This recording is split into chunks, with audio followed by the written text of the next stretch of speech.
and Dave Haley from NASportsPage.com. Right now, it's not about talent. It's about heart. It's about who can go out there and play the hardest, who can go out there and play the smartest. Now, they've been here before us. They're not going to give it to us. We got to go out there and we got to take it.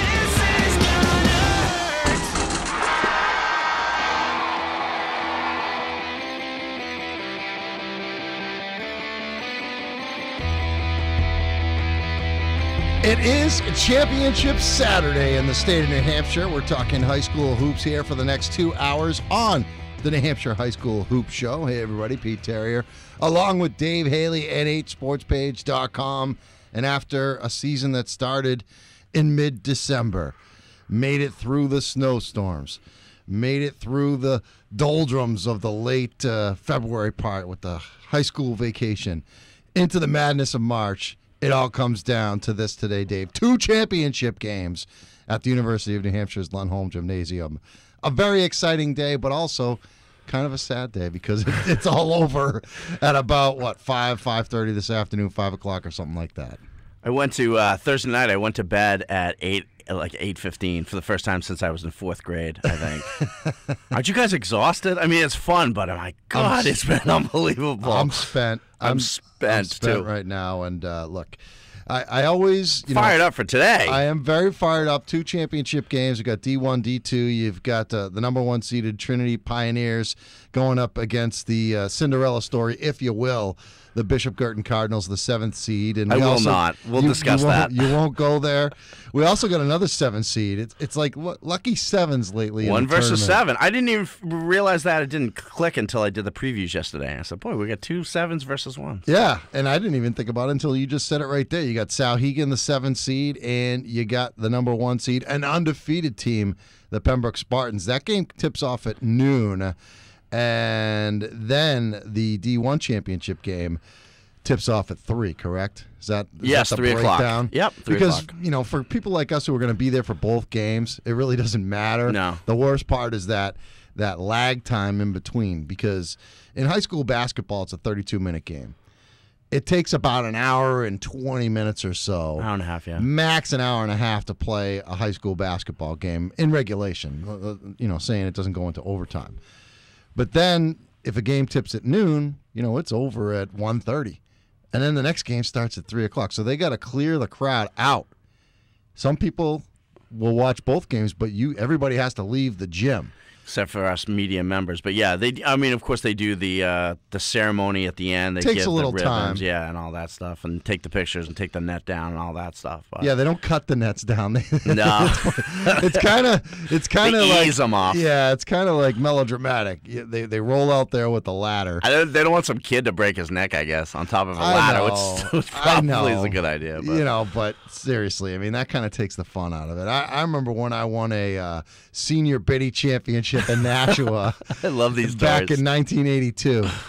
They let us go and cut the nets down. Yeah, well, that was the 80s, man. They let you run around with knives. It's the 80s. That's what you did. But you would say to your mom, you're like, I'm going to go to a weird neighborhood and play until after dark. All right, I'll see you when you get there. And that's how it worked. Times have changed. We didn't have 48 Hours Mysteries on CBS back then. So we got 2 hours of preview, reflection on the tournament, reflection on the season in general.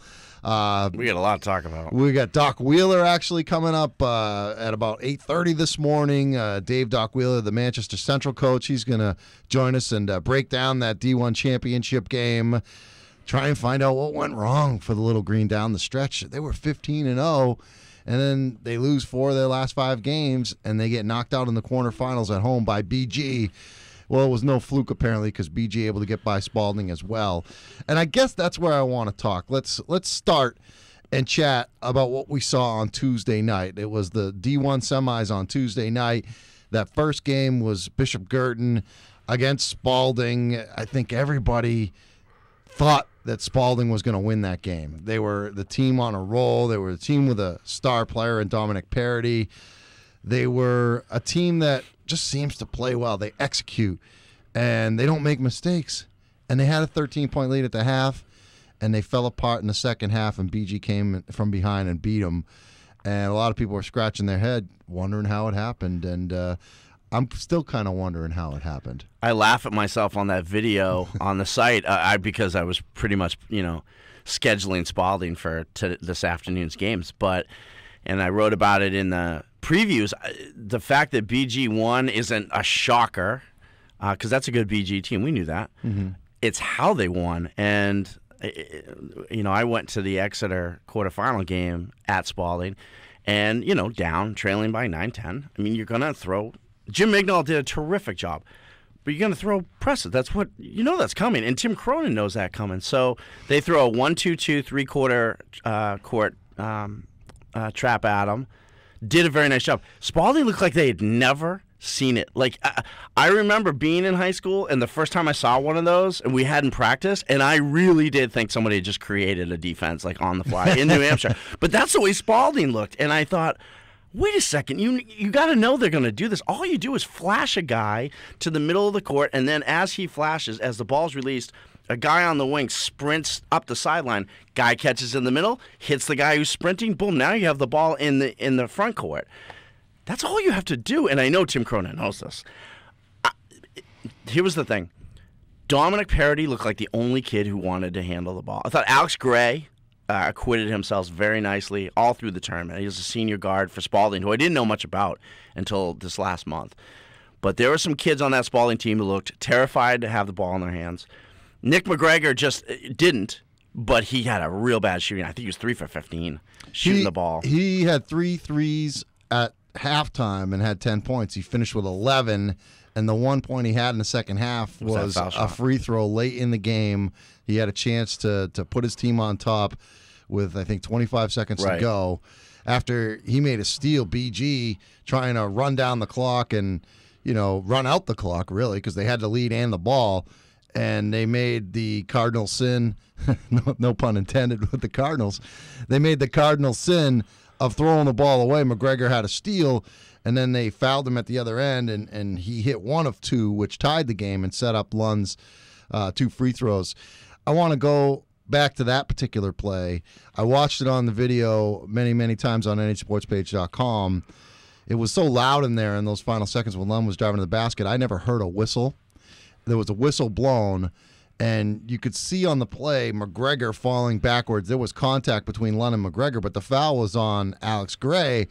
I didn't see the contact between Alex Gray. Now, I did see contact between McGregor and Lund, but with 2.9 seconds left to go, I didn't hear any beefs about that call.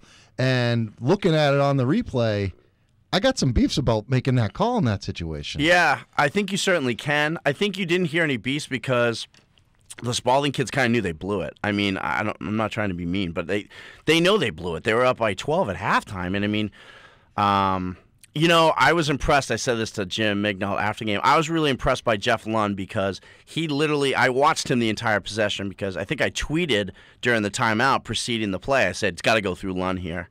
And he was screaming for the ball. They didn't get it. They reversed court, and he literally ran across court and literally just said, give me the ball. I think and he just got the ball 20 feet from the hoop, and he's their center. And, you go into the hoop like that, sometimes you're going to get the call. Sometimes they swallow the whistle. I didn't think it was a bad call. I didn't think it was a definite. It was kind of bang, bang. And I was just surprised that no one on Spalding complained about it. And not that I. What do you heard mean after the game? After the game, I think that's why. I think they knew that they were killing. This game was a blowout at halftime, and Parody fouls out on a reach. Like, you got 4 fouls, and I understand what he's doing because he's a hustler. But I mean, you reach for a guy who's got it's just silly stuff like that. Just. And the thing about Spalding is, and I haven't been there every night, you've been at a few of these, they win so many of these buzzer beaters that I half expected McGregor to hit that shot at the end. So did I. Because they keep, when he had the 2 foul shots, I'm like, he's going to bury them both because they just have a way of pulling these games out. Maybe I'm a bad luck charm because they didn't, but I thought it was Steve Toscano. He played great. He's definitely got an attitude, that kid. And I mean, I'm all for it because the kid's a winner. He's a good football player. He's a good basketball player. He's got an attitude. I mean, after the game, I remember you said, "Do you care you play?" He goes, "No, we're gonna beat either one of them." And he means it. And And, guys like that can lead you at this time of year. And I thought he was tremendous. And I think he worked extra hard because he knew Clyde Boykin wasn't Way playing. To go. Thank you. Only took you till the last day of the season. Zubel Irakunda. There you go. All right, he just rolls off like Sean Smith. It's easy. But, those kids, and Lund had 12 points after doing nothing in the first half. They did that defense that other teams did where they fronted Jeff Lund and then they shaded a guy behind him. But he came back and, the whole team played really well, but it was more, it was equally the story of Spalding's implosion there. And that was very surprising. I mean, shocking. The Spalding people were shocked. Again, I don't think they shocked that they lost. I think it's what happened. I mean, they're turning the ball. They can't get into anything, and that they were not the team that you thought that was going to happen to. And the fact that Dominic Parity had to come in and handle the ball out top because nobody else. Seth Farr had a tough night. Yeah. I mean, they didn't have anyone who could go handle the ball, and that. They didn't have a Steve Toscano. Let me say this. Yeah, let me say this real quick. I want to make this analogy. Bill Simmons always made the great point about the '86 Red Sox that forget the Buckner through the legs and this and that. They never had a good closer the whole year long. I mean, he said, and he's right. I'm old enough to Wes remember. Gardner, Calvin Chiraldi. Exactly. They didn't have a solid closer all year long. Well, what bit them in the worst moment of the season? They didn't have a closer. Calvin Chiraldi could not get one out, and that's why they lost. My point being, all season long, Jim Mulvey told me in the preseason, killing my boy Bob Stanley. The Steamer. I know. Loved him. I know the Steamer. The point was in the preseason, Jim Mulvey told me, he goes, I think they're going to have a lot, and he loves Tim Cronin. He goes, I don't think they can handle pressure. Because Portsmouth pressed them during a preseason game and killed them. Yeah. Killed them. And he said, those guards can't handle pressure. I don't know how they're going to win in Division I. Well, all season long, people kept saying, I don't know if their guards are. Well, what happened in Durham? Their guards couldn't handle pressure. I mean, it was the same thing. It came at the worst moment, but it was kind of always there. This was something everyone worried about and kind of poo-pooed when they went 13-3 or whatever. But I just said poo-poo on the radio. But they couldn't do it at the end, and that's exactly what happened. And I was looking at some of the historical ramifications of that situation for Spalding, and they had only been in one state championship game in boys basketball, and it came in 1964. Was the whole town of Rochester at that game the other night, by the way? Yeah, what a crowd. What a crowd. I mean, have great awesome crowds. fans. They have awesome fans, very respectful, very knowledgeable. But it would have been their first championship game appearance in '64. They lost that year to Bishop Bradley, which is what Trinity is now. Used to be Bishop Bradley. And, man, it was that close. They're playing a 7 seed. I mean, you know what I mean? It was all lined up for them. Yeah. And they know that, and I'm not burying the knife deeper than it already is. I know those kids are heartbroken, and look, it happened to me and a million other athletes. We just go, what the heck happened? But I just was so confused that they couldn't deal with that. I mean, it was just a 1-2-2.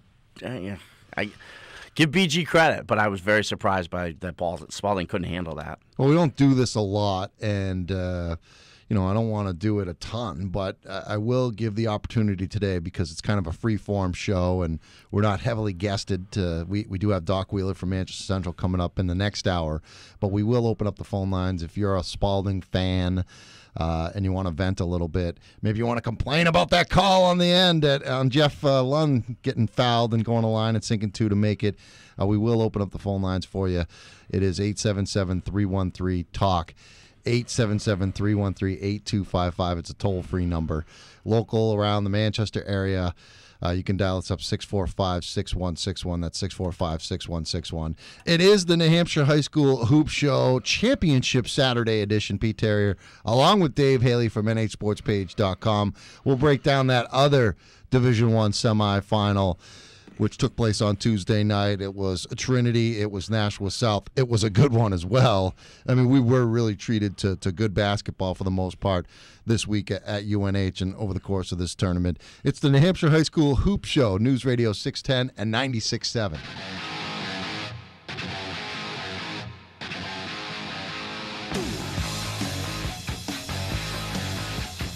It is the New Hampshire High School Hoop Show, our Championship Saturday edition, which has really got me fired up on a Saturday morning, the 16th of March, a day before St. Patrick's Day. Pete Terrier, Dave Haley, NHSportsPage.com. Full coverage on the website.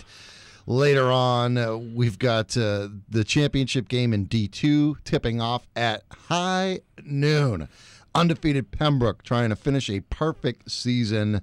They take on the Cinderella story, the inspirational story, the number 7 Souhegan Sabres. Very much looking forward to that one. We'll talk about that in great detail as the course of this show rolls along. And then at 3 o'clock, another marquee matchup in D1. It's Trinity, number 1 seed, against another Cinderella story. Is really a 7 seed a Cinderella story? No, probably not. BG's not a Cinderella story. You know, it is the Cardinals of Bishop Girton taking on Trinity, 3 o'clock tip. In the next hour, about 8:30 or so, we'll have Dave Doc Wheeler, the team that got knocked off in surprising fashion a week ago last night against Bishop Girton, Manchester Central. They lose in overtime by 2, 72-70, I think was the final score. We'll talk with Doc Wheeler, see if he is getting closer to recovery after that loss. You know, guys like Doc, it takes a long time. And we'll also get his take on what he thinks is going to happen this afternoon. Something tells me he's gunning for Trinity in that game. Oh, yeah, Manchester, yeah, of course. Yeah? I would think, yeah. Okay. He knows those kids, likes those kids. As I said earlier, if you want to give us a call and talk about this day or the tournament or whatever, we will open up the phone lines couple times. We'll see what happens and kind of dip the toe in the water and see how that works out. It doesn't always work out that great when you open up the phone lines. 877-313-8255. That's 877-313-8255 locally in the Manchester area. Simple number for you, 645-6161. That's 645-6161. Let me throw a question at you. Yeah. You ready? Yeah. More impressive, you were there, we were all there. More impressive quarter, half, whatever, I don't care. Mabor Gabriel against South or Patrick Welch against Co Brown? Well, let's put it into perspective here. Mabor Gabriel against South, he was unbelievable in the first quarter. Going coast to coast after getting rebounds and finishing at the other end. Dunks in traffic off nice feeds from his teammates. Breakaway dunks. Didn't have the 3-ball working in that quarter. Didn't really need to. Follow-up shots. He was dominant, scoring 16 of the team's 21 first-quarter points. Yeah, he scored 16 in one quarter. Against an All-State center. Against an All-State center and Jack Preston. But to me, for my money, spectacular fashion, yeah, Patrick Welch. I agree. I mean, the shooting, 9 for 10 in the first half, and the way he did it. Yeah. I don't know if you watch the highlights on nhsportspage.com, but if you haven't done so yet, go to nhsportspage.com, watch the highlights of both of those games, actually, Trinity and South, and then the Pembroke win over Co Brown. And Patrick Welch pulling up on a dime and shooting a 3. Yeah. Going to the basket. He goes coast to coast. He puts it behind his back. Wrap around. Off the dribble to free himself for a shot. I mean, that to me was more impressive than Mabor Gabriel. But maybe because Mabor is 6'7", 6'8", or whatever, and they were both impressive. I mean, look, we're talking about both of them, so there's no loser in this whole thing. But I thought, like you said, on a dime, what Pat Welch was doing. I mean, that's D2 college level where you're pushing the ball, you're making a move, and then boom, with that right foot, you're planting, boom, you're up, and then it's in the hoop. I mean, that's high level stuff that we saw there, and. Co Brown, I thought, came out and played pretty well and were calm, and they were in it still, In the first quarter. Yeah, but I thought they played pretty well. I mean, they didn't seem overwhelmed. I thought Dave Smith had a really good game plan, but I mean, the kid was just unbelievable. You just couldn't stop him. It was 15-11 after the first quarter, and Co Brown actually had a lead. Pembroke took the lead late in that first quarter, and then in the second quarter. Pembroke opened it up. They outscored them by 10, 17-7, and they had like a 14-point lead I think at halftime, and then they really opened it up in the fourth quarter, outscoring them 20-4. We're going to go to the phone lines right now, and the number 877-313-TALK. That's 877-313-8255. Also the local number for the Manchester area listeners, 645-6161. Adam, who do we got? It's Dennis from Plastow. Dennis from Plastow wants to talk, I'm sure, about the juggernaut that is the Timberlane Owls. Dennis, are you a Timberlane Owl fan by any chance, hailing from Plastow? Yeah, he's so excited about it. I don't even know if he's there. Speechless. Did you hit Are your you button over there? I did. I got full light going on, so maybe Dennis ditched. No, it would have disconnected by now. All right. Well, Dennis is not there, so I'm gonna hang up on him. And if he Maybe really he'll call feels the back, need to yeah. call in, see, that's what I said. You never know He what wants you're gonna to. get. He wants to know about your theory that Trinity, who's playing the state championship, was going to drop the game against 0-17 Timberlake. Oh, he wanted to season. expound on that. Maybe he wanted to thank me for at least suggesting it to Dave. Just suggested it, absolutely. But yeah, I thought Welch was the performance in that one that He was very impressive. They were both tremendous. He was very impressive. Yeah, I mean, look, Mabor is a great player. You talked about Steve Toscano being confident. How about Patrick Welch in the post game? He seemed real confident too. Basket's big like that. Yeah. For a kid like that, it happens more often than for others. But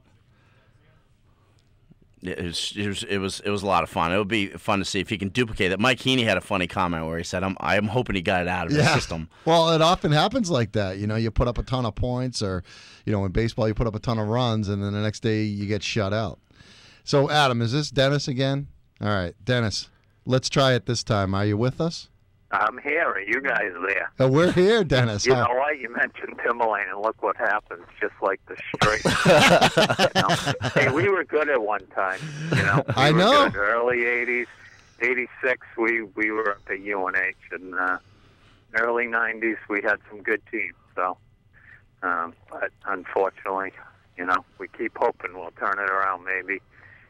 Every game I would say, is this the game the streak ends? But I'm not calling to call Timberlane hoops because you won't have any listeners. This is Christmas for you guys, huh?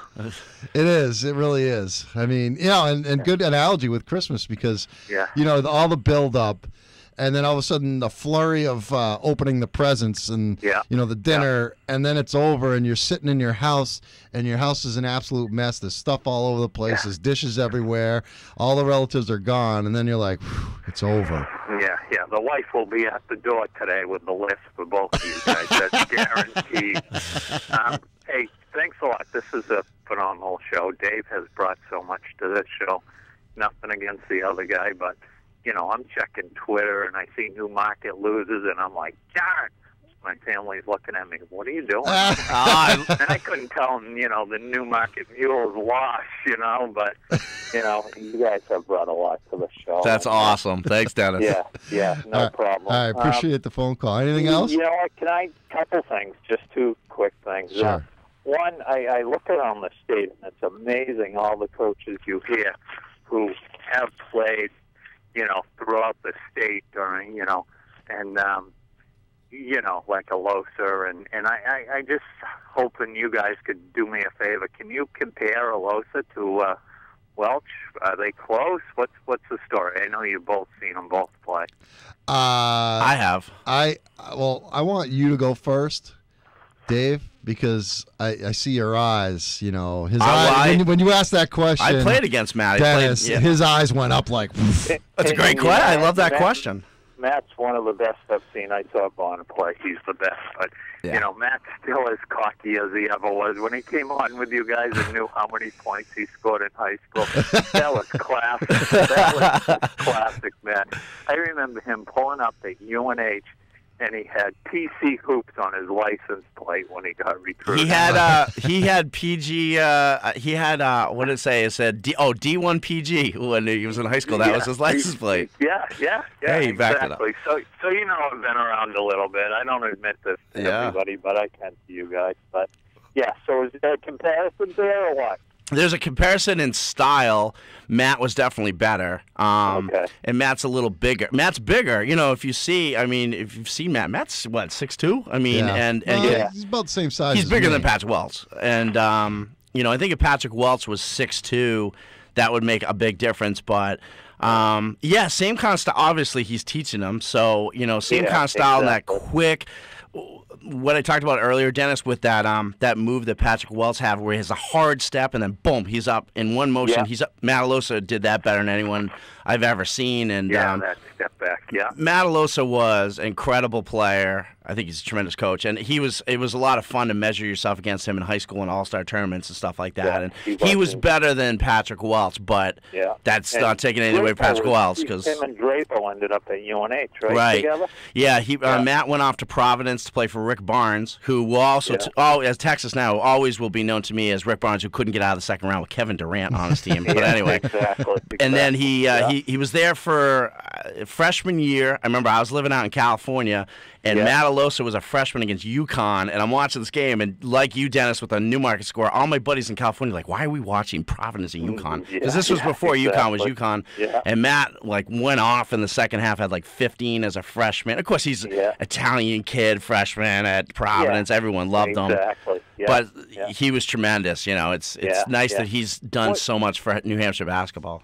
Yeah, was that when Barnes left? Is that what happened with Alosa there? No, he left. I don't think he had a great. I don't want to speak for him, but I don't think he was happy there, and then ended up coming back and playing for Gib Chapman at UNH. And then I know Matt's senior year at UNH. That was the last time UNH was relevant. I think he scored 22 a game at UNH. And then his junior year with Drapo, they almost made the NIT. They beat Miami of Ohio at home, and they won 19 games or something at UNH. They almost made the NCAAs because I remember. They were playing in the game, I think it was the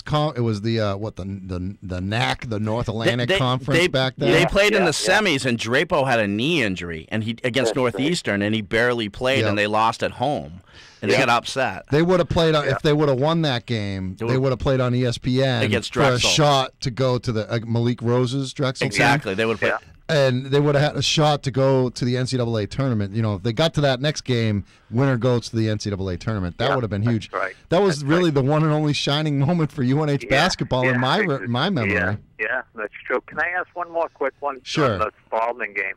I know, and I'm dating myself, but we won't go there.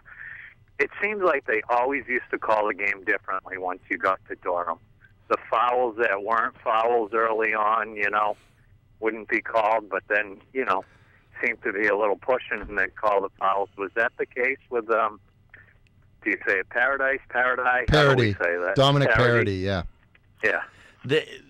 It's interesting because a lot of times these games, like a buddy of mine, Matt Smith, used to play for Concord. He's a buddy of mine now. He's a very good official, and he does some Division II games, and so he's a high-level official. He'll come in and he's not going to be doing Pembroke-Wyndham on a Friday night, but he'll come in and do Final Four games and so forth. And so it's interesting.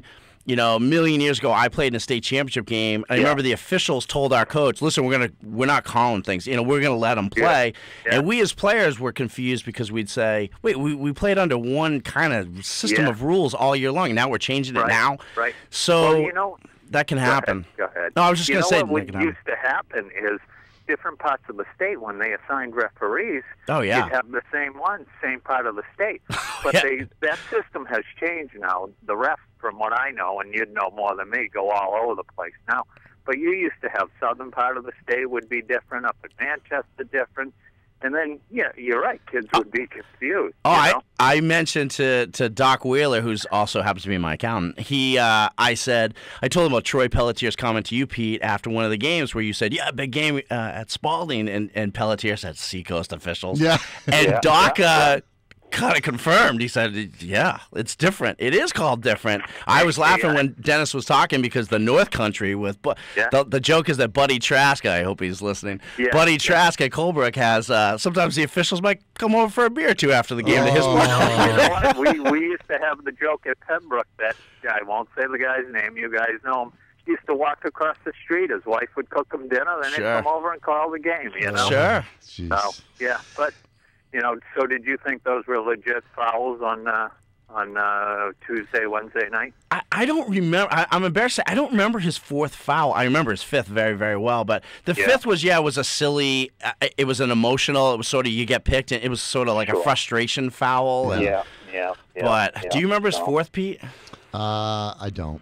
Yeah, I don't. So I didn't think it was anything blatant. Let's put it that way. I was only talking about the foul at the end of the game, where at the time I didn't think much of it, but then when I saw it and I said they called the foul on that kid, and I thought that they called the foul on the wrong guy. If anybody, they should have called the foul on. I thought it should have been on McGregor and not Gray, because McGregor definitely made contact with Lund, maybe trying to draw a charge or something, but usually they're going to swallow the whistle in that They situation. could have, but I didn't throw my hands up thinking it was ridiculous either. I was just surprised that Spalding didn't beef about it at all after the game. That was, I thought they might have had an argument. Right there. That's coaching. Tim Cronin, right there, yeah. That's coaching. Yeah. Hey, when you guys are tweeting today, last week I know we had a little issue at the end of the big game up in Plymouth. I'm like, minute 30 left, close game, and I'm like, what happened? Elliot was doing it. I got a little wrapped up. I had a moment with Chad Knighton after the game. I'm hugging the kid on the floor, and I forgot to let Dennis know who won the game.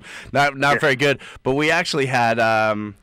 We have now close to 600 views of Elliot's little video of the final seconds of that game and the Lisbon celebration. And wow. I think everyone in the town's watched it twice. If it's 600. Yeah, exactly. No, that would be 3 times if everybody watched it. Yeah. Hey, Dennis, thanks so much for the call. Unfortunately, I'd love to be up there today, but I'll be following you guys and keep up the great work. The website is phenomenal, and you guys do a great job. We really appreciate that, Dennis. Thanks, you. Kind of sad we don't have a basketball to talk about after this, but we can spread it out. For the Well, next a little we bit, yeah. got 2 more weeks worth of show, so don't worry about it. Yeah, you can make a month out of it. Yeah, sure. Yeah, all right.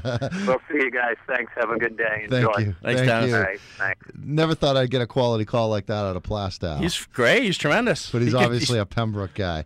We got to take a break, come back, head up towards the top of the hour, 8 o'clock. Don't forget, bottom of the hour, 8:30 or so, Dave Doc Wheeler, Manchester Central head coach. He will join us, help us break down that D1 championship game between Trinity and Bishop Girton, and talk about what went wrong for the Little Green down the stretch. They were supposed to be in this game. It is the New Hampshire High School Hoop Show. News Radio 610 and 96.7. I want to take you all back to March of 1986.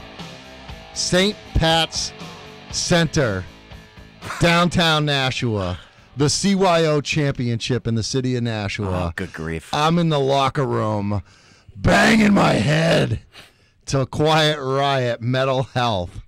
Bang Your Head. Love that song. The It was late my psych up song back in the day. I would listen to this, Rat Wanted Man, of course, Eye of the Tiger.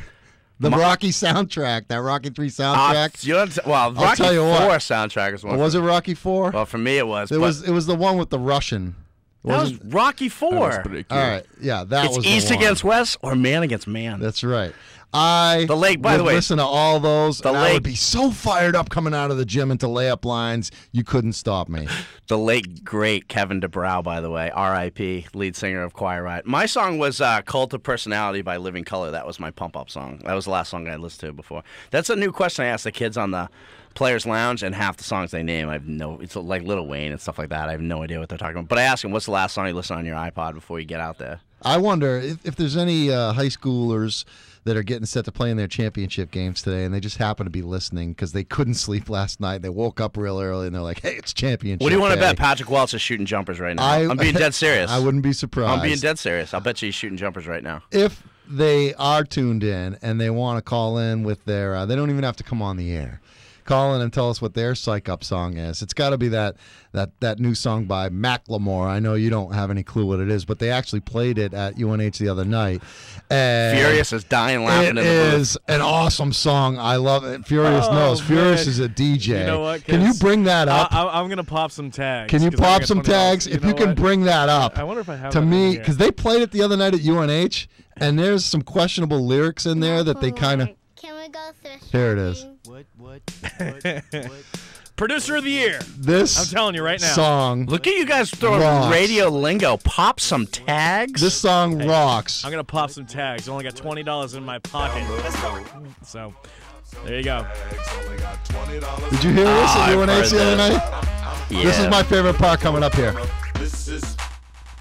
Yeah, we got the. That's the edit, radio Yeah. edit version. Mick, so listen, Justin McIsaac and I worked the girl there for like 45 minutes to try to get her play "You're the Best Around" from the Karate Kid soundtrack, and she was like, "Who sings it?" And like, so McIsaac's like getting the name of the guy, and she's like, "I don't care, but I can't find it, and I gotta like download it." I was like, "Come on, make this happen." I've been trying to do this since Kevin Gray and I were trying to do this 5 years ago. Well, I'll tell you what, That just was talking Joe about. Esposito, by the way. Joe Esposito does that song? Yes. The Best Around? Yes. And you just knew One that of off the top many, your head? many hits in the catalog of Joe Esposito. Do you think that UNH has really improved their Yes. tournament experience? Yeah. Certainly have. I think they have improved a lot. They got the monitors now, and maybe they were listening to feedback or whatnot. But yeah, they've done. A I just really think nice the whole job. operation. I want to credit the NHIAA NHIAA for doing does a a nice great job. They really have improved over the last 5 years, especially. There's been a night and day improvement in the tournament atmosphere all around. I agree. They've done a good job. They get a lot of grief. Usually, you get a lot of complaints. The squeaky wheel gets the grease. You've heard that before, but I really think that they've done a great job. It's been very enjoyable, very well organized. The crowds have been phenomenal. We talked about that. I mean, how about Cole Brown? Cole Brown, I was just going to say, well, I remember one thing I remember about last year's Final Four was the end of Merrimack, Spalding. And again, Spalding sells out their side of the gym. Yeah. And then when Trinity Central, it was like the Puritan back room had emptied out or something, and the entire town of Manchester was rolling in.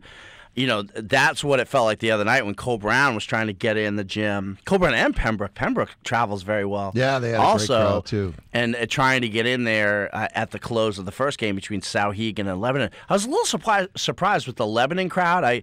I know it's a long drive, but I thought there'd be even more Me people. too. I thought they'd have more people than that. Me too. too. They had decent, but I thought the whole friggin' town of Lebanon, because that's kind of a basketball town with Lang Metcalf and all that. And, it'd taken a while for them to get there, and I thought that they would have a bigger crowd. Yeah, me too. We got to hit a break, come back. We'll get you to the top of the hour, 8 o'clock. Second hour, Dave Doc Wheeler from Central will join us, talk about the D1 championship game, find out what the heck went wrong with Central there against BG. Maybe they just got beat by a better team. We'll find out from Doc Wheeler. He certainly will know. It's the New Hampshire High School Hoop Show, News Radio 610 and 96.7. Try to be best, cause you're only a man, and a man's got to learn to take it. Try to believe, though the going gets rough, that you gotta hang tough to make it. History repeats itself, try and you succeed. Never doubt that you're the one, and you can have your dream. You're the best around. You telling me kids aren't going to be sprinting around in warm-ups to that? They might pull a hammy in warm-ups. You know how many times Justin McIsaac sweep the leg. Justin McIsaac's doing push-ups right now Put him in a body bag. in his living room. This movie's been around the cable sphere a lot lately, because I know I must have watched it. I got a big thing for Elizabeth Shue, especially back then. You don't like her, Adam? Oh no! Oh my God! You obviously haven't seen Cocktail. No. I would agree with you on that. And even nowadays, have you seen her on CSI? Holy. Oh yeah. See, I never watched CSI. I aged didn't know well. she was on Man, there. she has aged so well. She, was one of my favorites back in the She can day. take my DNA any day. You know what I'm saying? Bazinga. Every time that movie's on, Karate Kid, I'm talking about, not the Jaden Smith version. No. Although that's actually pretty good too. You want to know something scary? What? Ralph Macchio is now the same age as Port Morita when he did the movie. Really? He hasn't aged very well, No. Ralph Macchio. I remember No. seeing him in Entourage. He made the Playboy Mansion episodes, the pajama party at the Playboy Mansion. That was bad. But you know what? This part of it, the music that you listen to prior to the games, I think is all part of it. Oh, absolutely. You know? I told you, cult of personality takes me right down to Plymouth State. My headphones on like all these kids today. It's the same thing. I mean, you grew up on that. I remember those UNLV teams a million years ago with their huge headphones on, or the Fab Five with Jalen Rose and Weber and those guys with their headphones on. And these kids do the same thing. And that segueing into, we talked about this off camera. We've been on camera all week, off the air, but we're on camera now. The show's going to be up on nhsportspage.com, the video cast tomorrow. People see me at 7 in the morning. How impressive those Pembroke kids are. You know what I mean? You were talking about Matt Persons and his interview. He was. If he runs for some student senate, I'll vote. He's a political candidate. Sure. 10 years from now. But Matt Alosa is a very he handles himself very professionally, and he's always in a suit, and he looks good. And his kids, you can see they do the same. They're with that same way of dressing and looking, handling themselves the right way, and that's a credit to to Matt and his whole staff. I wanted to say hi to Matt before the game the other day, but he's got like 4 guys in suits around him. It's like the Secret Service. I thought they would tackle me and like start frisking me or something if I went over there. So well, we got to watch out for Dave Siegel. Yeah, that's your guy. I don't know Dave. Siegel. And a new coach, I think he just started with them this year. I think Mike Donnell, who used to do a radio show on these radio stations, or at least this station where we are right now in Manchester, News Radio 610. Mike Donnell, aka the big guy, used to do like a restaurant show for years. Oh, really? On this radio station, and I saw on the roster, Mike Donnell, one of the assistant coaches from Pembroke, and I was like, I wonder if that's the big guy. And he used to own that antique place in Hooksett. Now it's called Shooter's Outpost. It's like a gun store or whatever. Yeah. Yes, he used to own that antique place out there and was a longtime car guy for Bonneville. I saw him the other night at UNH. So he approached me after the game with a little proposition for today. He wants me to do something for one of his players. All right. One of the freshmen on the Pembroke team. I've got, I just remembered a great Matalosa story. I got to tell this real quick. In the Seacoast tournament, which we're going to, New Hampshire Sports Page, we'll talk about this. We're putting an all-star team into that tournament this year, but it's a huge tournament. Do I get to play? No, but you can coach, I guess. You can come down, tell. Well, we'll talk about the kids on the team later, but second hour. That's my teaser right there. But real quick, the story was my buddy, Chris Irvin, my best friend, was a 1,000-point scorer in Division IV, and he's going against Alosa in that tournament. Packed house at the Connie Bean, like great old school gym. He picks Matt Alosa clean, top of the key. Picks him. And he's heading down the court. He's stolen the ball from him. And he goes, I'm going in to lay it up, and I can hear behind him, like somebody like right on his neck. So Chris, my buddy, goes up to lay it in near the rim. Matt Alosa goes flying past him, left-handed, catches the ball midair, left-handed, goes out and throws it against the wall. Over the crowd. That was my buddy's steal on Matalosa, and that's how it ended. His 15 minutes of fame got reduced to about 15 seconds. All right, we got another hour to go. Doc Wheeler, we're actually moving him up. All right, we had been saying 8:30. We're going to move him up shortly after we come back from the break. It is the New Hampshire High School Hoop Show, News Radio 610 and 96.7. Size of the school, their fancy uniforms, and remember what got you here. Focus on the fundamentals. We've gone over time and time again, and most important, don't get caught up thinking about winning or losing this game.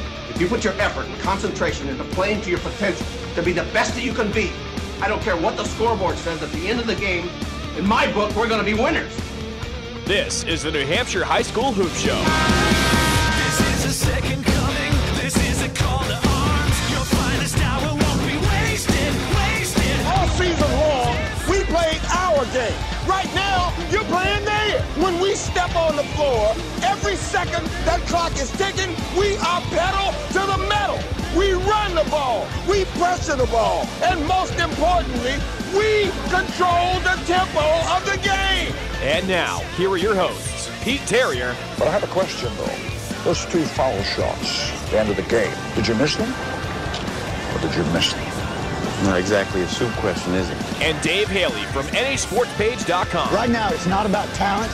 It's about heart. It's about who can go out there and play the hardest. Who can go out there and play the smartest. Now, they've been here before us. They're not going to give it to us. We got to go out there and we got to take it.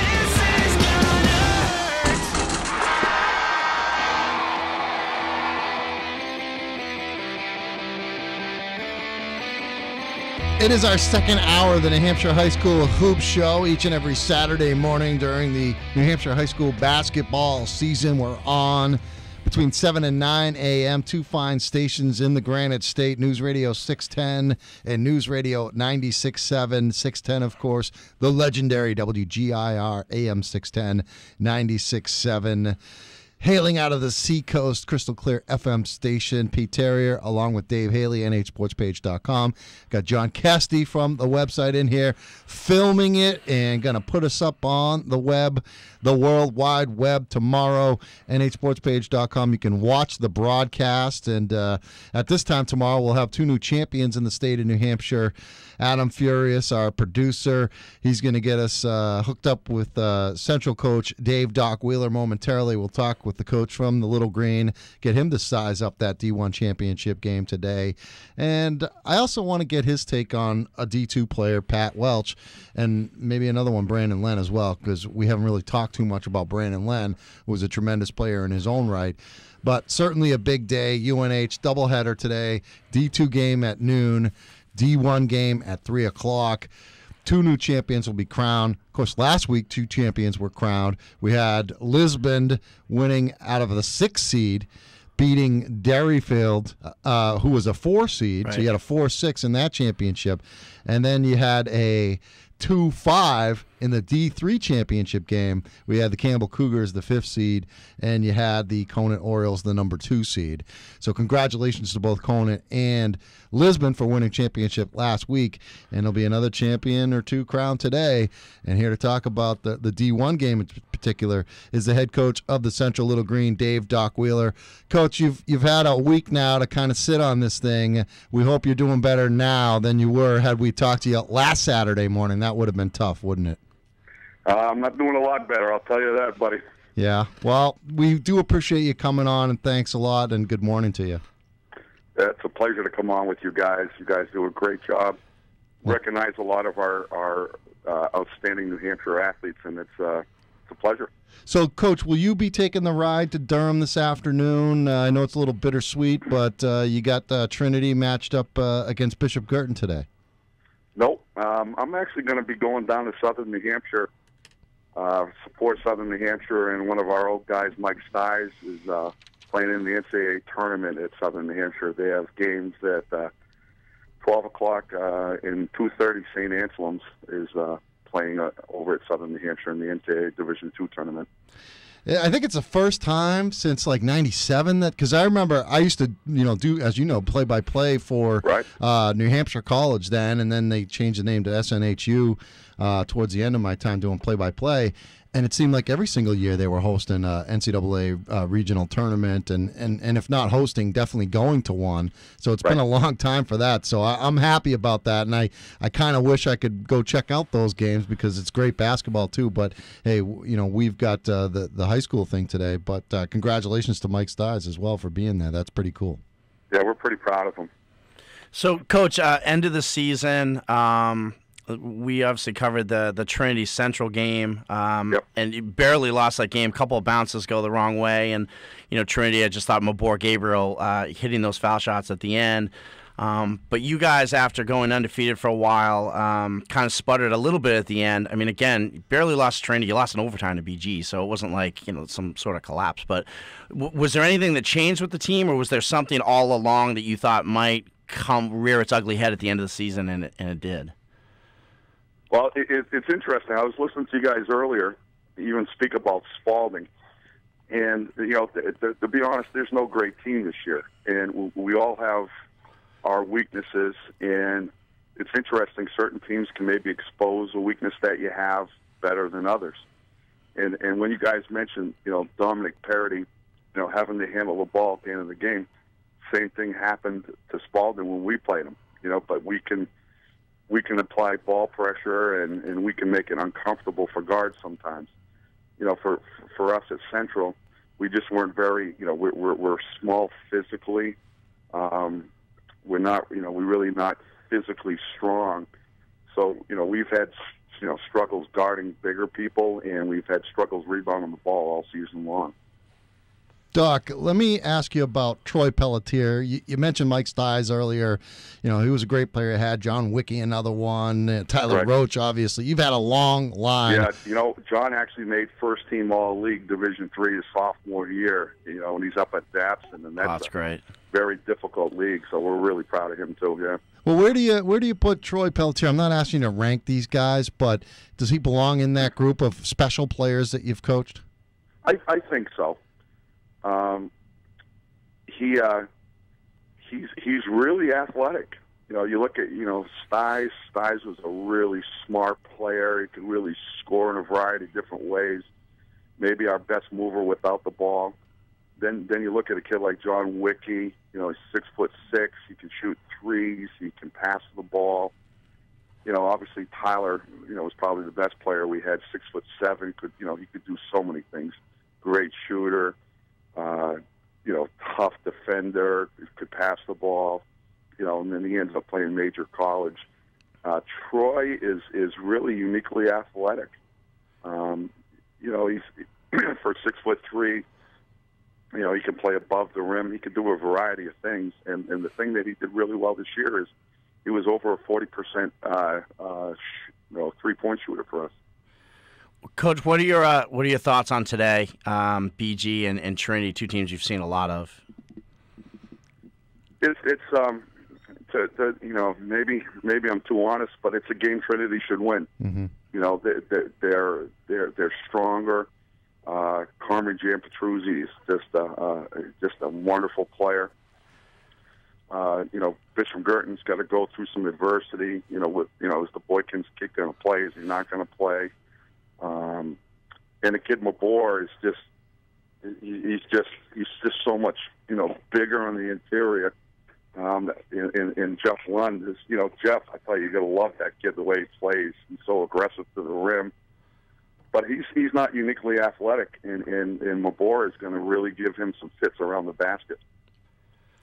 Doc, let me get you to talk a little bit about that Nashua South team. They are the team that knocked you from the ranks of the unbeaten at Simon Gym late in the season. They have a tremendous big three, if you will, in Tim Preston and Jack Preston and Dave Dunham. They had Trinity, down to the wire the other night and, could have won that game. They had a couple of chances to tie the game late in the final 30 seconds, getting fouled, taking threes, and ended up hitting only 2 of 6 free throws. And that, wasn't what caused them to lose, but, didn't exactly help. Right. What did you see from those guys that they were missing that they couldn't get over the hump? Was it simply Mabor dominated that game against Jack Preston and Dave Dunham? Do you think is that what kind of carried them over the top? Well, firstly, I got to share with you guys the differences in your quarterfinal games on through are so minute. Just you mentioned it, a free throw. We missed the free throw against Girton with 14 seconds left. That puts us up 1. We had a shot at the end of the regulation that wins you the game. That the differences between the teams at this time of the year is unbelievably minute. Last year, we were down by 7 against Memorial in a quarterfinal game. Next thing you know, you're playing in the finals. It's so. Nashua South was very, very good. Tim Preston probably is the best point guard I saw all year long. In the voting for a first-team player of the year and stuff like that, I had Tim Preston as highly rated as anybody. Mm. His brother, 6'6", athletic stud, and the poor kid Dunham. You look at him; he's 6'4", physically very, very strong.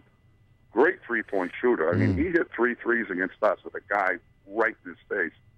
And he's an enormous kid. I mean, he made the rest of our guys look like they're 8th graders standing next to him. Very, very talented team. Jimmy Fennell had picked them as his pick to win a state championship, and I could see why. I mean, they, again, a couple free throws, and they could be the state champions this year. So I was talking to a Division II coach last week, and he was saying, the gap between the top teams in Division II and the best teams in Division I isn't that big. I know Jim Mulvey felt that team he had last year could have competed very well with Merrimack and Central, the two teams that were in the championship last year. I don't know how much I doubt you've seen Pembroke at all this year, but I'm sure you know but I'm sure you know the personnel a little bit, from the year. And maybe you can offer an opinion, maybe you can, but your thoughts. A lot of people ask that question: can Pembroke compete? Well, certainly they could compete, but could Pembroke be a Final Four team in Division I? The problem is I haven't seen them. I could, and I've met the kid Pat Welch. I've never had the chance to see him play. I really like the boy. I know he's passionate. He works hard, and I know he's a very, very good player. Absolutely, the top teams. If you got to define what you mean by compete a little bit. like Pembroke absolutely could make a top 4. You know, they would be right in the mix, and probably our league. You know, I say that without having seen them play. But the major difference in our league is it's just difficult to win almost on a game-by-game basis. You know, there was only a couple programs, in our league that's down. You know, you look at a team like Salem, they have a sub-500 record, and then they're playing South in the first round, and they get a chance to beat South in the first round, with a shot at the end of regulation. So I just think, you get tougher games throughout the year. Yeah. I think the size of the kids, I'm telling you, as a coach of a not a tall or physically strong team, looking at the size of these kids when you shake hands in the starting lineup, and I walk back to my huddle saying, my God, are we going to get a rebound today? And I think that's where the difference is. So I think from year to year, some of your better Division II teams absolutely could be in the mix, but it's just tougher in our league, I think, on a game-by-game basis. Coach, let's talk about the Central program moving forward. You only have one senior on the team. Unfortunately, it is Troy Pelletier. Right. But you guys got everybody coming back except for him, and the Central JV team is always good each and every year. You guys are going to be in the mix, for years to come, obviously. Well, I think, our JV team lost 2 games, including their tournament all year long. And I think we've got some passionate kids. I think we've got a competition, so if kids want to earn some spots, that's going to happen. I think we put as good an effort into our off-season programs and work with our kids as much as anybody in the state does. So if we have young men that want to work at it and aspire to get better at it, we're going to get pretty good. But I tell you, one of the offsets of a loss like this is we are going to evaluate what we're doing. We're going to evaluate how our kids conduct themselves, and we're going to look at the places that were weak during the year, and we're going to analyze how we're going to get better at those things. I think when you have a really painful loss like we've gone through, and personally it'll take me months to get over it, we're not going to try to let this happen again. Coach, one last one before we let you go, and it's about that Sauhegan saga, really going on right now. They lost a former teammate a couple of weeks ago. Actually, today is the 2-week anniversary of Tony Barksdale's passing down at BU. That has really banded this Sauhegan Sabres team together, and they're playing with a purpose, and it seems like this wave of emotion they're on has ridden them right to the championship game. I just want to get your take on that. I mean, you kind of went through something similar last year with Sam Carey's tragic death. I was just hoping, kind of looking at from the outside, your thoughts on what's going on with Sauhegan these last couple of weeks. Well, like I said, the margins of why a team goes forward or not it's decided by very minimal things. And when you have a life experience like that, and kids can band it together, there's no selfishness on the court. You have a higher purpose. It's going to help you. And you don't want to minimize the tragedy, and oh my God, what that poor family's going through. But if the kids handle some life experiences in a positive fashion, the good things can happen for them, and you got to give the Sauhegan coaches and players credit. Extremely difficult thing to live through. Like you said, we've gone through it. There's not many days that go by that I don't think about Sam Carey. I wear Sam Carey. I wore his wristlet for a year. I have it in my car. We have Sam Carey shirts all over. I get Sam's pictures in my office. Things like that stay with you forever. And then you look at the short-term impact on the team, and just credit those kids for handling it the right way. Well, Coach, we really appreciate the time on a Saturday morning during your busy season. I mean, his two busiest seasons as a tax guy and a basketball coach. And March couldn't, be worse match, but you certainly handle it like a professional on both sides. And we appreciate your time, and thanks for the insight and the input. I'll tell you, we try. And I'll tell you, very interesting conversation about the officials. Some other time. We could speak about that. I spoke with a couple guys on their board this week, and we're actually, the coaches are going to, a couple coaches are going to meet with their board and see if we can, discuss some things and make it better for both sides going forward. So really, really interesting conversation there for another time. Just like in the consistency of the calls, or? Absolutely. Yeah. And the other thing that's pretty interesting, guys, is the officials would like to do 3-man crews for games, and the thing, Dennis Ordway and Phil Zecca, two of the guys on their board, came and spoke to our coaches from throughout the state last week at a meeting, and they're very interested to see what the coaches think about 3-man crews doing regular season games, and then we see the 3-man crews, and you guys will see a 3-man crew at the championship games today. So, from my perspective, I was interested to see if I could get that just for our home games, to start getting our guys ready for that, if that's what you're going to see in the tournament. Huh. So you're in favor of the 3-man crew? Absolutely. Yeah. Anything that makes a better game.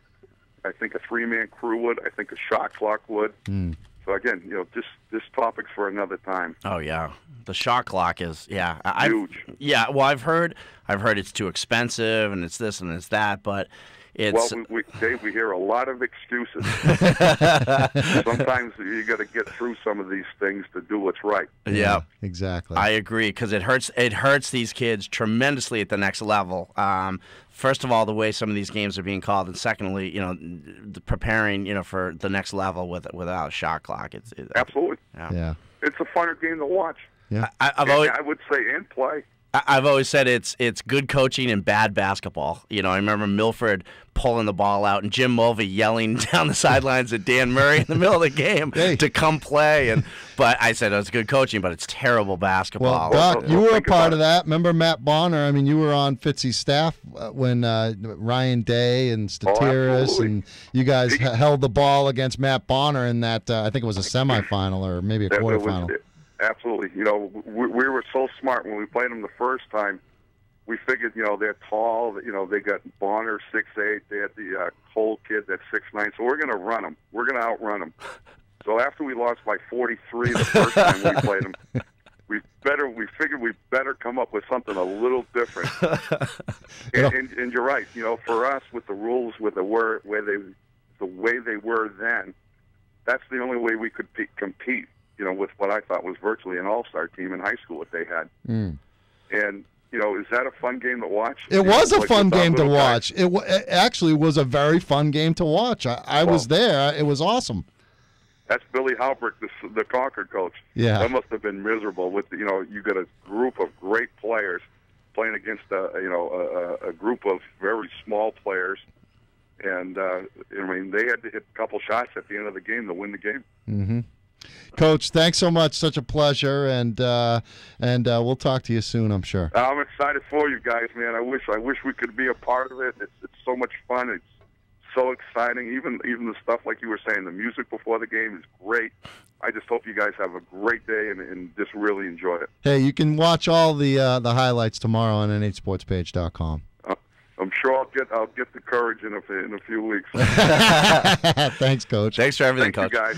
All right, Dave Doc Wheeler, Manchester Central, one of the greats. Absolutely. And we can go a half hour with him, and still. I'm glad we talked about that. Him. Yeah, he's tremendous. And it is kind of funny without Central and Portsmouth up at the Final Four. Yeah, it really is weird. It is weird. It is. Got to take a break, come back. We'll get into I want to talk a little bit about the D2 matchup, Pembroke and Salhegan. We'll get back into that D1 matchup as well. Maybe take a trip back towards D3 and D4 championship games, which took place a week ago. It is the New Hampshire High School Hoop Show. Pete Terrier, Dave Haley, nhsportspage.com on News Radio 610 and 96.7.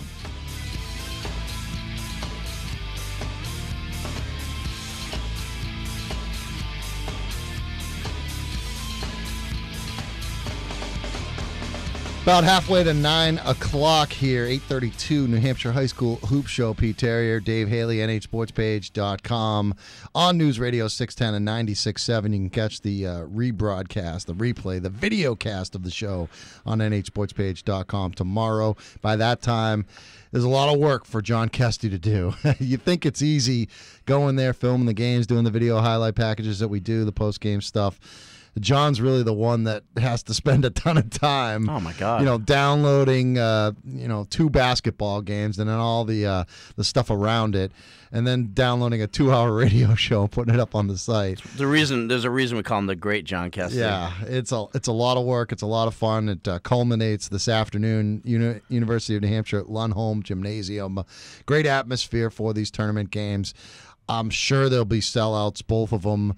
The D1, D2 games, it starts D2 at noon, D1 at 3 o'clock.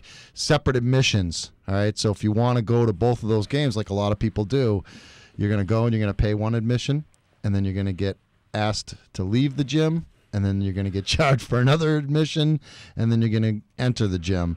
So it's going to be a lot of fun, a lot of action. Let's talk about this D2 game. I mentioned this the other night. If before the season you said Pembroke and Souhegan in the championship game, I don't think a lot of people would have said, "Okay, that's not a surprise to me." But with the way Souhegan season went, they were 11-7 in the regular season. Yeah, and they had some tough losses. They had some good wins, but they were 11-7, and they were a 7 seed. I thought they were going to lose to Hanover. You did in the first round. I think a lot of people did. Hanover was rolling into that game. They won 8-9, yeah. and Souhegan never kind of got it together. And I think what they've done is just spread the floor and allowed Brandon Len to just create. I think Mike Heaney was smart enough to just give him the keys to the car and let him go. And then Jake Kennedy's just in really good shape, and he's played much better. Yeah, he looks good. And Tyler Ford has played better. I think it took Tyler a long time to get out of kind of football mode, and he battled some injuries. And, a lot of these games, Doc, knows better than we do how tight these tournament games, and he made a good point saying that it's minuscule, the difference between the teams. Zach Simmons hits a corner 3. It's only 3 points he had all night. Mm-hmm. I remember last year Hopkinton beating Somersworth in the quarterfinals in front of a packed house in Hopkinton. Kid Liam McNicholas hit a 3 for Hopkinton. It's only 3 points he had all night. So, and Lauren Lucas after game was like, "You got to be kidding me. The kid doesn't hit a shot all night, and then he bangs a 22-foot 3, 5 seconds left." But that's how these games are won, right? You know what I mean? And Zach Simmons hits that shot. I knew he had the confidence to take it. He's not afraid to shoot it. No. And he's a guy today that if he comes out and just has one of those games and he shoots, he's certainly capable of hitting 3 or 4 threes. That changes the complexion of the game. I think this is going to be a good game. They played during the regular season, and Souhegan, was very competitive with them. So it's going to be interesting today. Classic storyline in this game. I mean, you got the undefeated team, the juggernaut Pembroke, and then you got the team of inspiration, the team maybe of destiny, the team maybe with some help from above. To me, it makes for a great story, and I'm very much looking forward to this game. And I would not be surprised if Souhegan wins. I think that Pembroke will win the game, but I would not be surprised at all if Souhegan did win this game. And if they do, I give them all the credit in the world for getting there. I love Mike Heaney. He's a great guy. Brandon Len is we talked about a kid that just has his act together. Yeah. Brandon Len certainly is that type of kid. And I'm kind of rooting for those guys, to be honest with you. But I think it's going to be a tremendous game, and I can't wait for it. The D1 game. Who do you think's more likely to win today, BG or Souhegan? Souhegan. Yeah, Souhegan, no hesitation whatsoever. at all. And I know Jim Mignault is licking his chops because, he's already mad at me. He was quick to point out the other night to me right before I went to interview him, I heard what you said, or I saw what you said about picking against us, and I'm, what? Hey, they had a great win against Spalding, and they've had a great win against Manchester Central. And, I was even somewhat surprised that they beat Alvern in the prelims. You know what? And it's not that I think they're a bad team. No. I mean, Alvern, Central, Spalding. I mean, those are 3 decent teams right there, 3 really good teams, and BG beat them all. But if they want to use that as motivation, nobody likes us. Nobody picked us. My first or second year on the site, I did power rankings for the whole state. I'll do that at the end of the season now. But I'll do that because I like to kind of say what we expected and what happened during the season for each team. It's a big column I do. But I had a team in Division II that wasn't like a premier program that had lost like a couple of games. I had them ranked 7th in the state. And I remember I bumped into their coach and he said, "Oh, the kids were motivated by that." I said, "What are you talking about?" And he's like, "Oh, you had a 7th?" I'm like, "7th?" Like they're offended. I think it was a team that wasn't even like a Pembroke. It was like a lower level team. And I was just laughing. I'm like, this is what you need for motivation. It's when's the day that we interview a coach and he goes, "Well, Dave Haley picked us 2nd preseason, so really thanks, we appreciate that." No, it's always going to be you didn't pick us high enough, you didn't do this, you didn't do that. It's like, give me a break. And I don't even pick it. They lost 4 starters last year. I don't do these preseason predictions. But they're That's BG, you. and if I have the wrath of the BG forum members, here it comes. But because listen, I like BG, but here it goes. John Kessie sitting here going, "Oh boy, here we go." Half of these kids are from Merrimack. Some of these kids, they're all from all over the place. So just like Trinity, Dave Keefe is a very, very good coach. He does a tremendous job. And I think managing personalities, he does a better job than anybody. If he had an all-star team, Dave Keefe will do it better than anybody because he gets them buy-in. Here's my point. He said with BG, you've got so many different kids coming in. No one's ever going to say Dave Keefe is a tremendous coach. They do, but no one ever says he's coach of the year. Why? Because they have kids coming in from all over. He's got a lot of talent. He does a great job with that talent. They're always in Durham, so great. So BG to sit here and be like, this woe is me, and we don't have any kids, and we got a young team. They have a tremendous amount of talent. They got a lot of really, really good athletes. I cover schools that have 250 kids, and there's 8th graders on the team because they don't have enough to fill a roster. And to hear like BG fans it's a miracle run. No respect. They're the Rodney Harrisons. Break. You've got a 6'3" center. I'm getting rolling now. You got a 6'3" All-State center. You had a point guard in Boykins who's very, very 6'6", talented. by the way, Jeff Lund. Oh, he's not that big. Yeah, he is. He's not that big. Go look at the video, and I'm 6 feet tall. Look how much taller he is than I am. I'm going to put him on first team. He's a legit 6'6". John, is he 6'6"? Yeah. Fine. Then they got let's just call him 6'10" for the sake of the argument. So we got a 6'10" center, and then they got They've got talent all over the place. Jim's done a good job, but my goodness, this whole thing, this is a miracle run. I feel like Michael Felger with the Celtics fans saying, we beat Philadelphia and Atlanta. My goodness, look at the miracle run we're on. I was caught up in that last year. Come on, we had the Heat on the brink. They finished tied for 5th. I think they lost a tiebreaker to go to the 7 seed. They have a tremendous amount of talent. Again, I'm covering schools, the perspective of BG fans. Come on, please. They've got tremendous talent, and they've done a nice job with it. It's going to be a long afternoon if they all come up and try to talk to me today at Durham. But that's the truth. I mean, it's just funny, that they, God forbid they win. God forbid they win. Well, I'm not rooting against them. I'm just saying, this whole thing about this is a miracle that they've done this. And, no. They've got a talented team, a good coach, and they're in the final. They deserve to be there. Hey, when I say God forbid they win, all I'm saying, and I'm not rooting against them by any I know stretch. exactly what you mean. And I enjoy covering all of these teams, okay? But I say God forbid they win because we're never going to hear the end of it. No one thought we could. You don't think other coaches haven't said to me, they're like, "Oh God, BG." It's not Jim. I want to be very clear, and it's not the kids. It's the followers. They're very. My God, they're very passionate. Yeah, they're on that message board, and I'm sure it's lighting up right now. But we'll tell you what. I'm looking for a co-host for next Saturday's show. You're not going to be here. I can't believe you're not going to be here after championship week. You don't want me. I don't want you. Not next week, no. I am looking for a co-host for next week, or 2 or 3. If BG wins, I'm making the call. We want G&G from the forum sitting in the studio with me for 2 hours. Oh boy. If BG wins, we'll have G&G from the New Hampshire Sport Forum. Tune into that one. On there, maybe Jaff. There's other BG guys that I'm sure I'm forgetting. On that forum. They're great sources. They know what they're talking about. I love it. Little biased. NHSportsForum.com. Check it out if you want to see some cool stuff, some cool chatter. Stuff you don't find in the newspapers. We may talk about it a little bit on the radio, but mark my words right now. BG wins.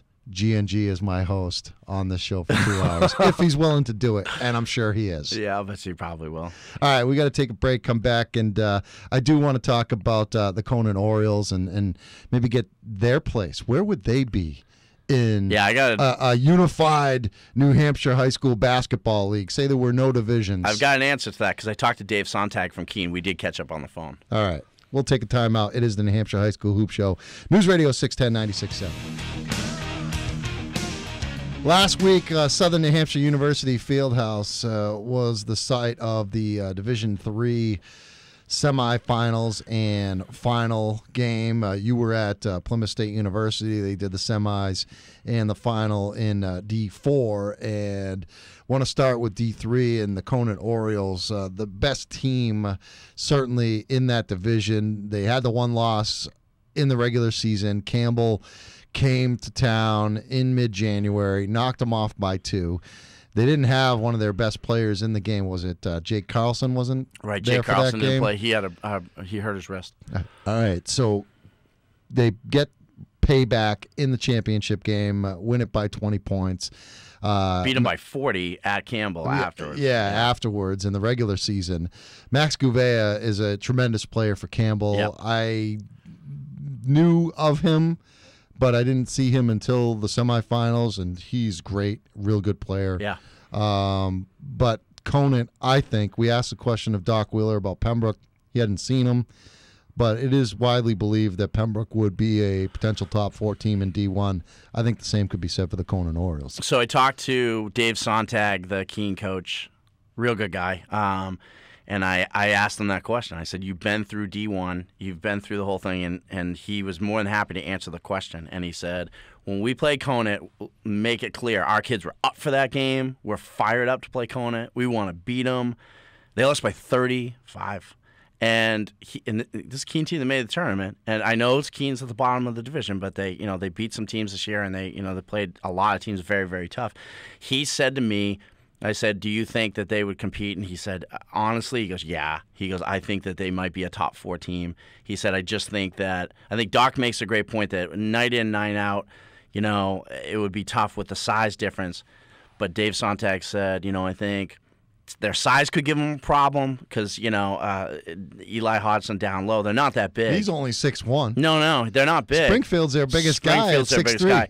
But he said the way that they bring pressure, they would just be a pressure team. They would be a team that pressures you all night. The way they get out and run, he said no team in Division I plays as hard as Conant plays. He said, Dave was saying, I'm just in awe of how hard they play. I mean, they go, and he said they bring in an 8th guy, and that kid plays hard, and they can bury threes, and they just work so well together. So I said, so you think they could be a Final Four team in Division I? He goes, he said, I really do. He goes, I think they could make the Final Four. And a lot of Division I people roll their eyes at that stuff because that's the question I get asked year in and year out more than anything else is, how good is Conant really? And that's the way it's posed with that little really at the end. They're that good. On the right years, they're that good. Absolutely. I mean, you saw Devin Springfield. What do you think of him as compared? He's as good as anybody in the state. Yeah. And he didn't play great in that championship game. He didn't have to. They had a box and one on him. Yeah. So he had 10 points, and I think he had double-digit rebounds and a bunch of assists, and they still won by 20. Reminds me of Ginobili, doesn't he? Yeah, he does. He does. Ginobili they're both lefties. Right, they both got some size for a shooting guard. Footwork. Yeah, he's a real good player, and Rob O'Brien is a real good player too. Oh, yeah. To me, their top 2 are as good as any top 2. I mean, those two maybe outside of like Mabor and Carmen, right? But those two, Tim and Jack Preston, those 2 kids play AAU all summer with all the D1 guys. You know what I mean? And they don't come off the bench to give them a rest. I mean, they start, they play, they can they're key guys. I mean. The way they run that program and the way those kids are all on the same page is really, really impressive to see. And I mentioned it on Twitter, but a coach that I'm friends with emailed me last week and bought 3 DVDs of one of each of their playoff games that we covered. And again, they're the full game, Pete doing play-by-play and John Kesty, because he said he wanted to show his kids. And then I had a D1 coach last week say, I want to buy one because I want to see same thing. He said, I want to see what they're doing and maybe something we can implement in our system. So coaches around the state all want to see these guys. That's an impressive team, the Conan Orioles. We got to take another break, come back. We'll wrap up the show as we are almost 3 hours away from tip-off. Yeah. I got to go home, and I didn't even shower or anything this morning, so I got to shoot you? home. Yeah, I know. Shoot home, take a quick shower, get dressed up a little bit, make the trip out to Durham. It should be a lot of fun. Hopefully I can get there at about 11 o'clock and get myself primed up and ready for the game. It is the New Hampshire High School Hoop Show. Pete Terrier, Dave Haley, NHSportsPage.com on News Radio 610 and 96.7.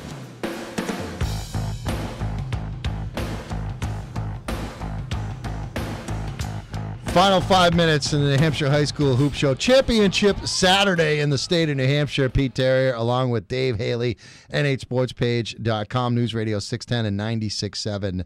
Tell you what, the power of this radio show, Dave, it just continues to grow and grow. We go out on a limb and we say, hey, I'm looking for a co-host for next week because Dave is just going to be unavailable. Probably kind of decompressing after a long season of covering high school hoops and high school football. Something like that. I make a statement that I'm looking for one particular co-host in particular if the Bishop Girton Cardinals can pull off the upset against Trinity this afternoon in the D1 championship game, sorry. And I'm looking for G&G from the Sports Forum. What do you know? Joining us on the phone line right now, the great G&G from NHSportsForum.com. Good morning, G&G. Gentlemen, good morning. I assume you're already camped out at Libby's or something doing the pregame. Pregame will be at Libby's at noon. So you don't care about Pembroke Souhegan, right? I'll leave that. I'll read that in the New Hampshire Sports Page. I'm sure you guys will do a great Justin great job. McIsaac and I will be there after. We're going to take a little break in between games, so we'll be down there. I look forward to seeing you, David. I'll buy you one, and as I will for Justin. So G&G, if BG pulls this off, are you with me for 2 hours next week? I'd love to fill. That's big shoes to fill, but I'd love to. Right. Well, give us the breakdown. How is BG going to get this done today? You got the boards. It's all about the boards. You got to keep those guys off the glass. I love G. That kid, G Petruzzi. That kid's just an animal. I think he's the he's the bad matchup for you guys. Would you agree? Oh, I went to the first game and they dusted BG. They couldn't stop G. I was like, it's gonna be it's gonna be interesting to see how it happens. But that's why they play the game. Trinity is just. I'm very impressed with the job. How far they've come from the Queen City tournament. Yeah, I remember you guys talking on that show that day, and it was like, "What's up with Trinity?" Yeah. And then look at how far they've come.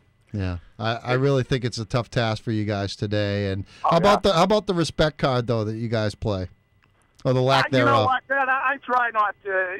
You haven't seen me post that, guys. I think that's coming from the team, and if that's what's motivating them, so be it. Hey, I posted early on this year. I thought both them and Merrimack would be a top 6-8 team, and lo and behold, they're there. You had some good calls. I'll tell you, the Manchester West call you had was pretty impressive. Thank you very much. I don't know if you called 1-17, but you said they weren't going to make the playoffs. Yeah, that kid they lost, Alfred. He was a big part of that. Yeah. He was a big part of that team. Have you guys talked about what's going to be going on with Memorial next year with those two kids? Are they going to be coming back or what? I think that's going to be an interesting dynamic. Yeah, season. I don't know. I hear these things. There's a lot of whispering going on in Durham. Kevin Gray's nicknamed me the mayor of Lundholm, so I'm working around.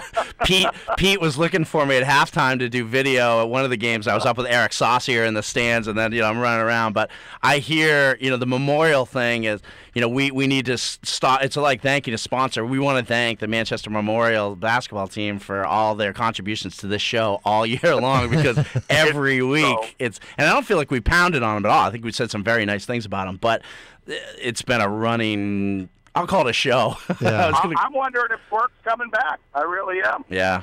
He was my JV coach, and he had a hard time handling us, and we were nothing compared to these guys. Yeah, I don't know what the situation. Hey, G&G, we're running out of time, so we got to let. Hey, I'll let you guys go. I'll see you up there today. And you know what? Hey, if BG pulls it off, I might need you anyway. So we'll see how it works out. Let me know, brother. I'm always. We'll get you on camera. Yeah, You guys do an unbelievable job with that sports page and this radio show. Football, I mean, I know a ton of people that listen. So you guys, you're doing a great job. Keep it up, brother. All right, Thank you. I'll see you at Libby's in a little while. Yeah. You got it, brother. Thanks, buddy. The great G&G from the New Hampshire Sports Forum. I bet you the Sports Forum has like blown up. It used to be like a select site, which I thought was kind of cool. But now, I go to these gyms and, hey, because I'm not anonymous. People ask who he is. Coaches ask me who he is. My name is Terrier on that site, so everybody knows who it is. Yeah. And then these people come up to me, and they know who I am, but they're like got some kind of nickname on there, like G&G, and they're like, yeah, I'm so-and-so on the forum. And I'm like, oh, there it is. It's kind of cool. Very nice. All right, quickly, we got less than a minute. Prediction time. Trinity, Bishop Girton, are you going to make G&G happy, or is it a sea of red and white this afternoon? It's too late for me to win over the BG crowd, so I say Trinity by about 10. All right. I like Trinity between 5 and 10. And then Pembroke, I like them by 5 points. But I'm kind of rooting for Sauhegan, to be honest with you. Yeah, I think it's hard not to root for Sau. I'm going to root for the underdog. Nothing against Matalos and those guys, but go Sauhegan, and I think that's going to be a very good game. Very good game. That's all the time we have for John Kesty, our producer Adam Furious, Dave Haley from NHSportsPage.com. I'm Pete Terrier. Enjoy the championships, everybody.